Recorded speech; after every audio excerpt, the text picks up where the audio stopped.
Every morning at exactly this time, Elizabeth would walk past the founders, the first woman to do so in the firm's history.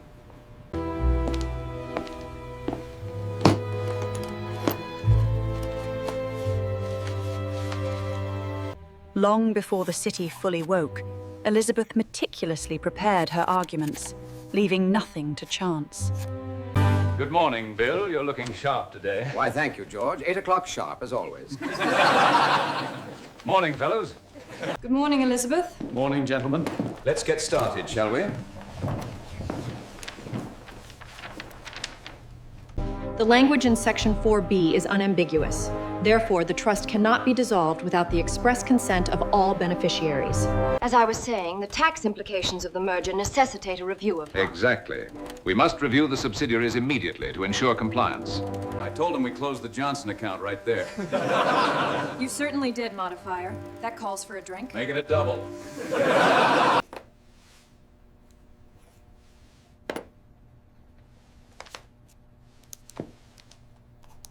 Whilst Elizabeth required only hours, her focus unwavering in the pursuit of justice.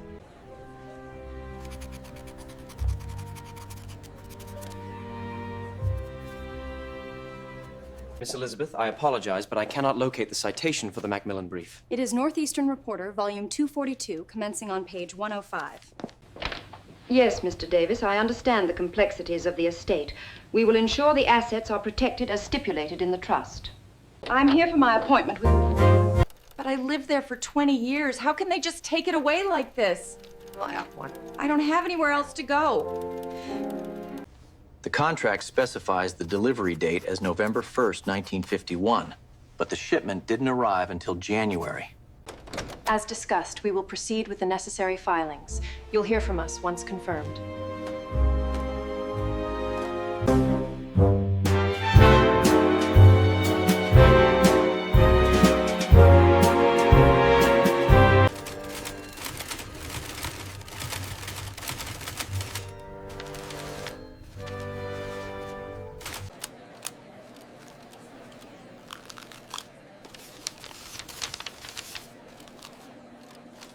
The Remington case is going smoothly, I presume? Yes, quite.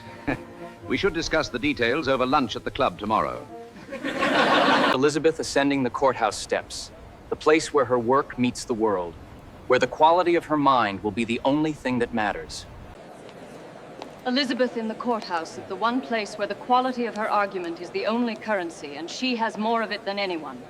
If the court please, we are ready to proceed with the motion upon the arrival of the judge. We must adhere strictly to the precedents set forth in Mentz. The evidence clearly demonstrates a lack of mens rea, which demonstrates a clear pattern of negligence. I object, Your Honor. Relevance. Overruled. Thank you. We will now call our next witness. We must consider the precedent, Your Honor. The defense has failed to demonstrate the necessary burden of proof in this matter. Thank you, Elizabeth. Truly. It is quite all right. Now, if you'll excuse me, I must file this motion. In a world dominated by men, Elizabeth's quiet competence was her greatest weapon. The afternoon session was a triumph. I understand your concern, but the partners have made their decision regarding the Anderson brief.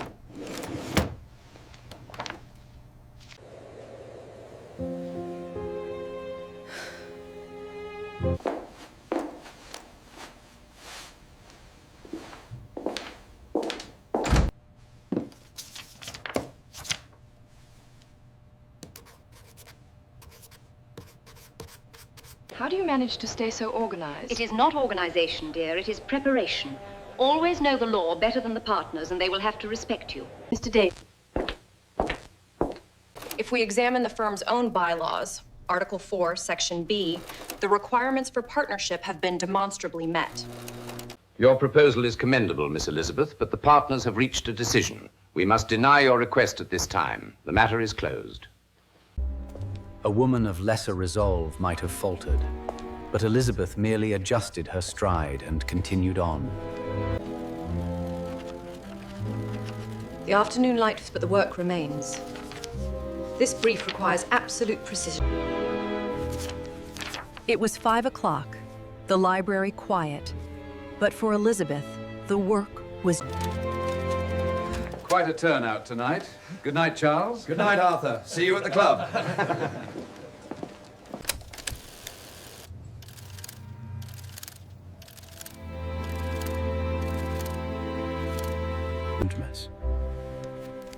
The modern American office relied on individuals like Elizabeth, whose sharp intellect and steady hand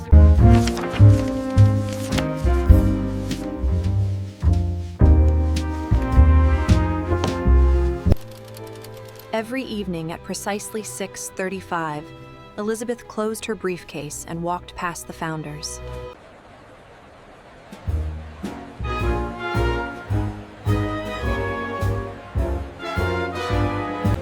They see a woman walking home.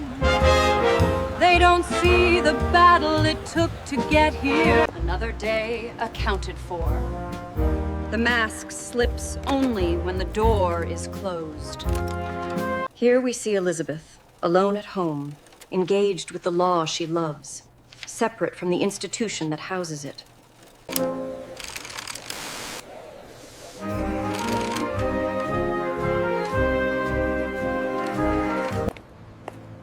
Elizabeth carried the weight of ambition and an acute awareness of the walls built against her. For over 60 years, this institution has been defined by the unwavering vision of its founders, men of authority and principle. Elizabeth, a lawyer in a man's world, understood that her battle represented them all.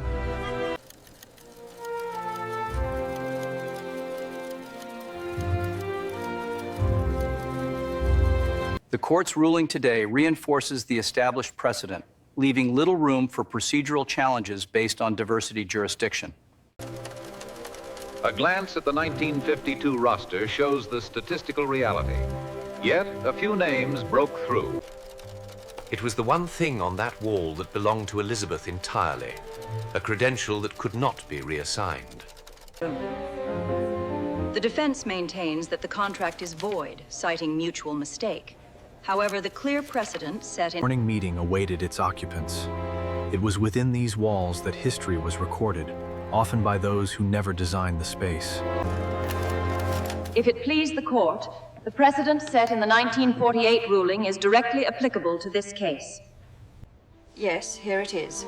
Restraint of trade, clearly intended to stifle her commerce. We have a case. Focus on the Macmillan precedent for the divestiture clause. It's the controlling authority here. Right. Thank you. The court's decision necessitates a review of the trust agreement. We must ensure full compliance with the new directives concerning the estate. Long after the others had gone home, the light in Elizabeth's window burned brightly, a testament to her ambition and drive.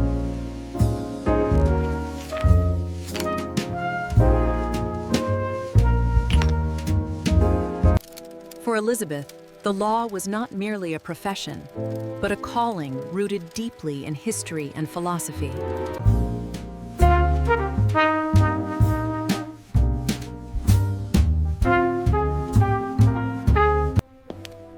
For Elizabeth, the day ends not when she sleeps, but when the next day's battles are prepared.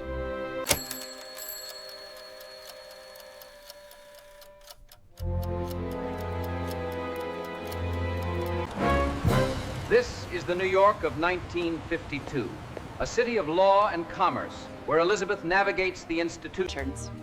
If we analyze the quarterly figures against the projected market trends, the necessity of the merger becomes irrefutably clear. The precedent in the Rylands case clearly dictates our approach to the tort claim. But what of the jurisdictional challenge? It's weak.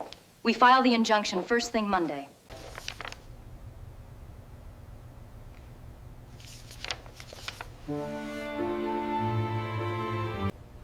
In a world dominated by men, Elizabeth carved out her own space, becoming indispensable to the law. At precisely 7:15 a.m., Elizabeth began her ascent. The court will now hear the arguments regarding the motion presented by the defense. If we examine the text of the Sherman Act, the implications for interstate commerce are undeniable. Therefore, Elizabeth knew the power of a well-written letter. This document could open doors that were once closed to women like her. The stroke of a gold pen, a formal endorsement, marked not just a name, but the quiet act of building a legacy. Stare decisis is not merely a matter of convenience. It is the bedrock of our judicial system. Your lecture today made me realize what is possible. Thank you, Miss Elizabeth. The path is open now. It is up to you to walk it.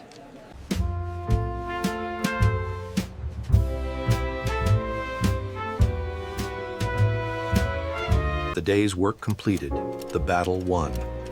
It was this discipline that defined the modern woman of law in 1952. The light that burns every night, the visual symbol of the permanent extra effort.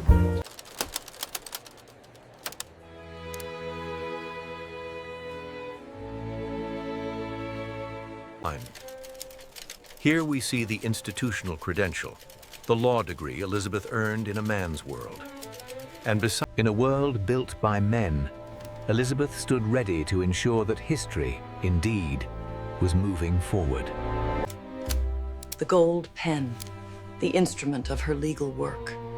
It had written every brief, every letter.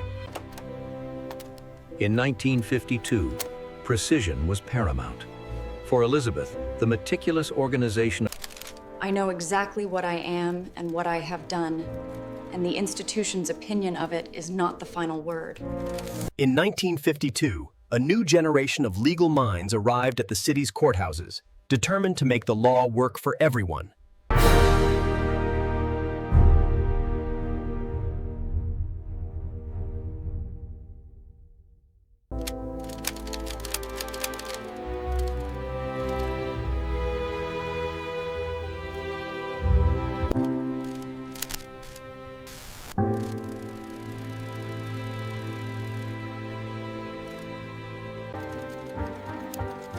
This building stands as a testament to the unparalleled dedication of Elizabeth. Elizabeth puts the acknowledgement away and picks up the pen and continues, because the work is what she is made of, and it does not wait. The city below her represented both the challenge and the promise of a nation in flux. Elizabeth's labor was both perpetual and absolute, the final argument meticulously formed on the page. Her name was Elizabeth.